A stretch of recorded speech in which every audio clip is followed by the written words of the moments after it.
pure, undiluted evil.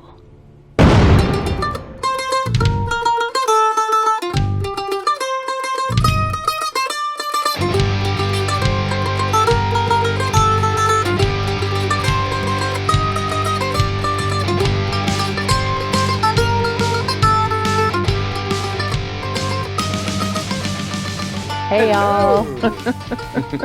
Simultaneous. Whoa. Simultaneous. We are glad to be back with you in CosmoVision. Do you hear the echo in your head when you say that? Because I do. Well, have you? I don't know if you've gone back and watched any of the episodes, but now there's a fancy. You've heard it, right? Yeah. CosmoVision. Yeah, I have. I love it. Yeah, I'll keep messing around with it. Welcome, friends and family, one and all, big and small.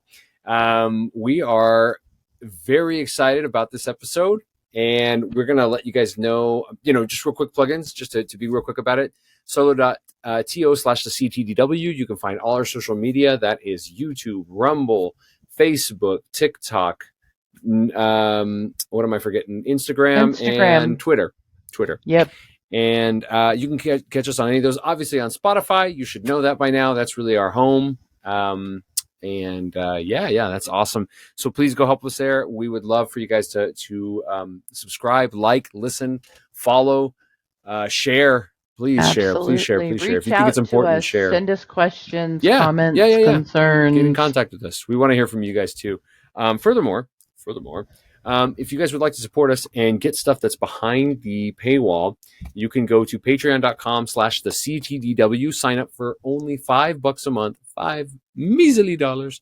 But those $5 measly dollars for us will be like gold and allow us to continue to produce more and more and more content. For the price of a Happy Meal. Yes, that's right. So get out there, do that. If you guys would like to hear more of us, Four Dragons, which I don't even remember how do you say it in Chinese anymore, but I'll have to look it up. Anyway, without further ado, we're going to get into this episode real quick. This is our 4th installment of CosmoVision. 1, 2, 3, 4. 1, 2, 3, 4. So this is called Globalism Makes Evil Bland. Globalism makes evil bland. And actually, unless you have something you wanted to comment, Shaw, I'm just going to throw this bad boy up. Do it. We'll go from there. Cool. Sounds good. So this is from an episode of TimCast in which RFK Jr. warns Joe Rogan the CIA may assassinate him. This is just a small excerpt from that particular show. And it's an interesting one. It has nothing to do with Joe Rogan or RFK Jr. Nothing at all. Really, but it's from that episode. Yeah, we'll just play it and let you guys figure it out. Just for context, the very first part that they're talking about is the period in history known as the Coof time. The Coof virus, of course, I'm referring to. I'll let it play. You guys can go ahead and just listen. This is the scariest thing in the world to me, that people can accept such ludicrous positions. I remember when this happened. I spoke to my dad when the doctors were out protesting with the BLM riders. And my dad said, look, the truth is people will see. The numbers will go up and they'll acknowledge that these people are wrong. It won't matter because they won't report the numbers going up. And it won't matter when even they do, if they'll make a reason. Yeah. They'll give it another reason. Yeah. It was a Trump rally that super spread it. You know what you said earlier that actually that makes me a little bit upset. You said these people are just omitted certain information, and I agree they are. But on another level, when I talk to people that I've known for years, and I tell them, "Hey, this is what's going on at some of these drag shows that you think kids should go to. Here's pictures and video." They go, "It doesn't matter. That's not most of them. That's just that one." They will rationalize anything at this point. It's not a matter of lacking information. It's a matter of your entire identity being wrapped around this singular ideology. And that if anyone challenges it, you will always find a way to rationalize why they are wrong and it's okay. Another one, remember when... I'm going to stop that right there. I think that's a good spot. Yeah. Ooh, that's a heavy one right there. That's accurate. What he just said is super accurate. We will rationalize anything when it's not in our immediate proximity. Talking about drag queen shows for children, and you're just like, it's not happening everywhere. When in God's name did that become the bar for morality? It's not happening nearby, and it's not happening at all of them. So whatever. Not everybody does. It's not all grooming, which, by the way, it is. It's all grooming. Yes, it is. Yeah, but Joseph Stalin is not credited for many good things. I can't think of anything, except that he famously, allegedly said, 1 death is a tragedy. 1 million deaths is a statistic. Yeah, that's accurate. That is what this is. One child matters. Every child matters. If it's just one child at a drag show, that child matters. And oh my God. Can you, I literally was listening to you say that phrase. I was like, good Lord, that is it's crazy that we're at this level. Like, to even be suggesting that that's even a thing in society is so bizarre to me. But, when my kids were little and in school, so when you were a child, Rick, same time frame, right? Yeah, no kidding. If one of my kids had, I don't know, whatever, caught their dad watching porn or whatever and gone to school the next day and told their teacher about it, CPS would have been at my door. That's a really good point. And now you can get in. I thought the nudie joints, trying to find a nice way to talk about I guess, isn't there an age limit? Because I thought it was 18 and older. That's my assumption. Well, when identity is not malleable, not and so is age. Older. I mean, if you can envision yourself as 8, why not 80? Oh Lord, you know what? I just keep thinking. On that note, I just keep thinking, what identification is it going to take to make people realize that this is a load of horse? I'm trying to find nice ways to. I'm gonna bleep that out on purpose, just so it sounds like you're swearing. That's do funny. it. I feel like swearing. All of this requires words that are very strong. Yeah. German in nature. Right. Oof, let me tell you, I could do a few there too. I don't understand how we can lie to ourselves and say that this is even remotely all right. Yeah.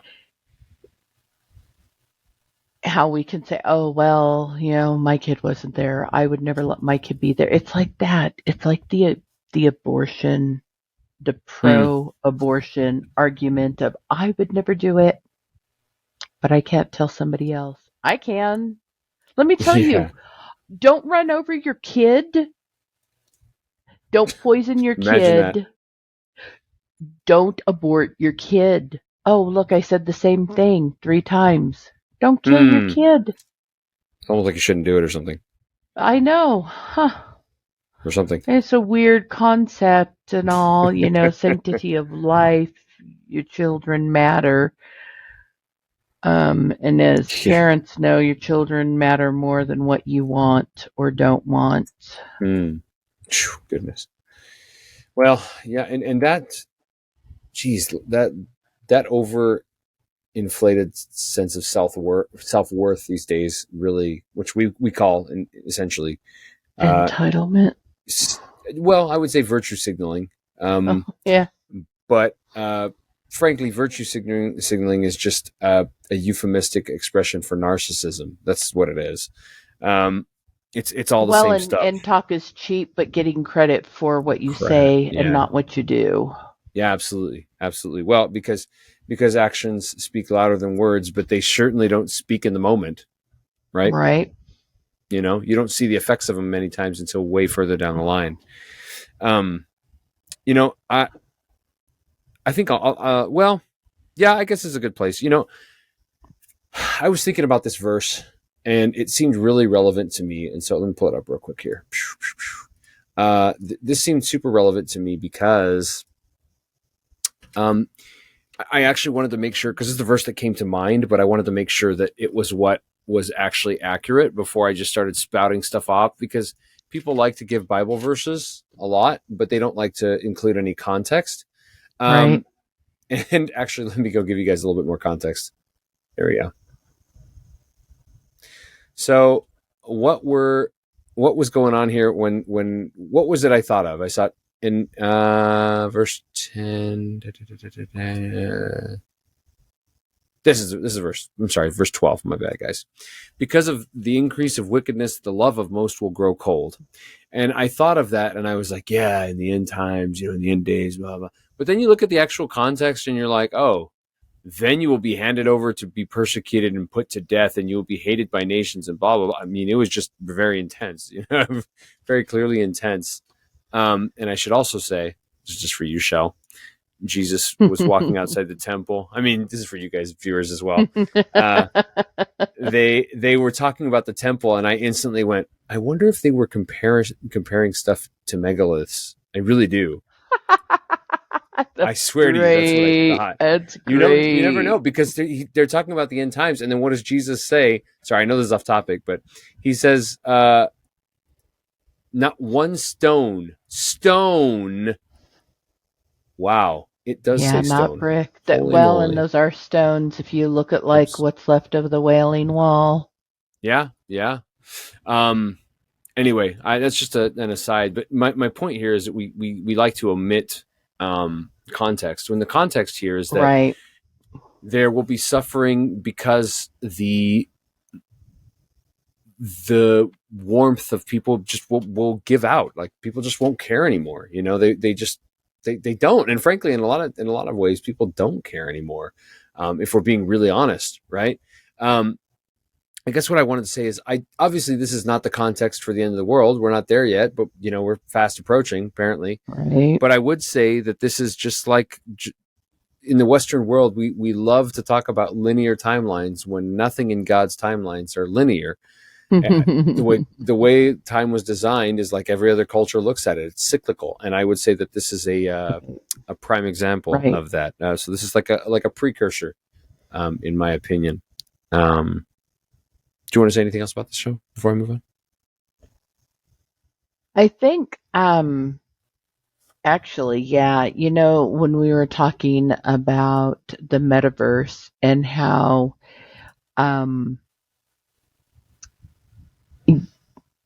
people are going to want to experience murder in the metaverse because it's not real and there's no consequence until they bring that over into the physical world where there is consequence. But by then they will have experienced it so much here that this will be numb to it. It'll be cold. Their heart will be rock hard.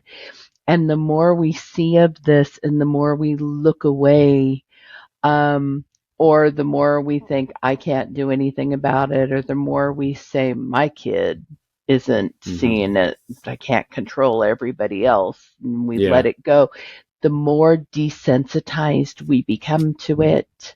Certainly. Until eventually, if this goes on for a generation, should the Lord tarry that long,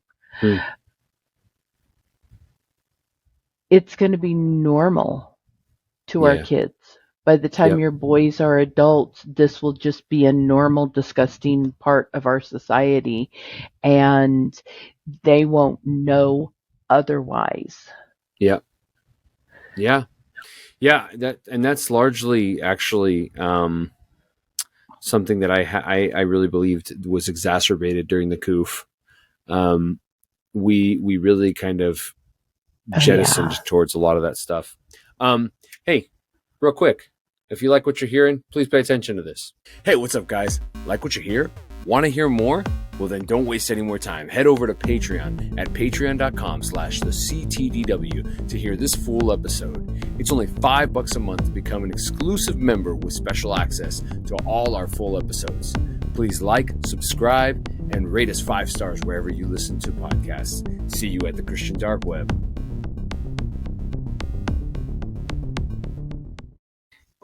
Thanks for listening, guys. We're going to go ahead and continue forward with the rest of this episode. So you were saying that, or I was saying that we really have jettisoned a lot really forward in a lot of this stuff.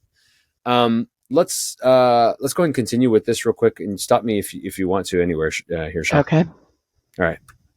Yeah. Okay. Here we go. When Trump left office and the death counters magically went away on all the news sites, it's just evil. They're just evil. The death counters that were never accurate. I mean, there were all sorts of like very subtly slipped out corrections after the fact. I remember some city in Massachusetts was like, oh, we have to reduce our number by like several thousand. And one of the examples was someone died while they had COVID, but in a car accident. Driving and a so car. it was sort of like, I see. So you're padding your numbers here, team. Like it didn't make any sense. Well, there was financial benefits to that too, right? Sure. They but had what to I'm do with saying subsidies. is they would present this information. There's always an appeal to authority. Look at our data and look at these statistics. But all of it is misrepresented and wrong. And so you can benefits to that too, Sure, right? sure, Like sure. they But had what to I'm do with saying is subsidies. they would. That is such a good point. So if you provide, in this case, since our government and WHO, NIH provided subsidies, more money for every death that was a COVID death, they didn't have to say, hey, pad the numbers.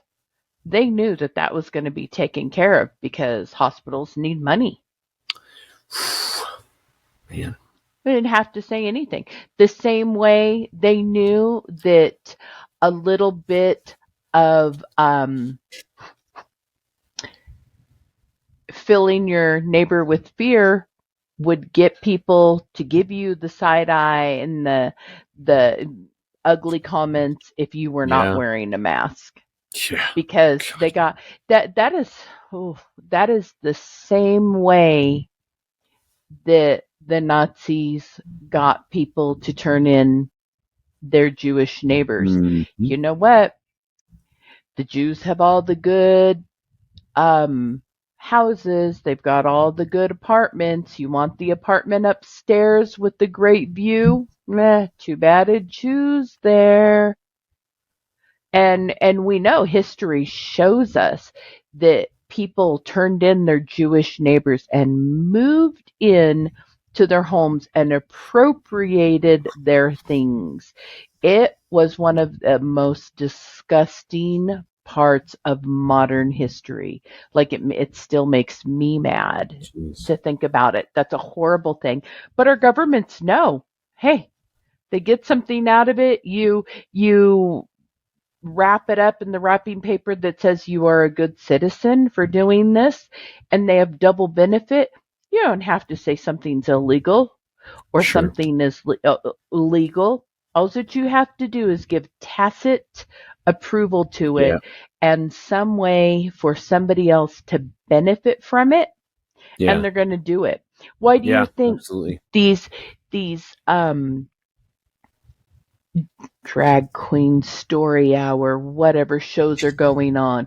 Because groomers are benefiting from it. Yeah, certainly. Like for real. Oh no, soon we're gonna be calling them minor attracted persons, and it's gonna be okay. They can't help it. It's a sickness. Blah blah blah blah blah. It's a sickness that's gonna get you dead way faster than COVID. Come to your mind. Yeah, no kidding. I totally agree. Actually, I don't have anything else to say about that. Just when they said subsidies, I just went. I started writing notes. Yeah. Oh, you're good. Okay, I'm gonna play from there. We're almost actually done with this, so most of this is just gonna be just us kind of giving our opinion here. there's always an appeal to authority. Look at our data and look at these statistics. But all of it is misrepresented there. and wrong. And so you can never create a culture that fully, at least for a lot of people, you grow an intense amount of skepticism. They can never trust any of these institutions, which personally I feel like is good. You should question these things. On the other hand, when we need reliable information to make informed decisions, it's not out there. Yeah, you have two options now. You're either misinformed or uninformed. Yeah. Yep. So there's a lot I have to say about that, though. Good night.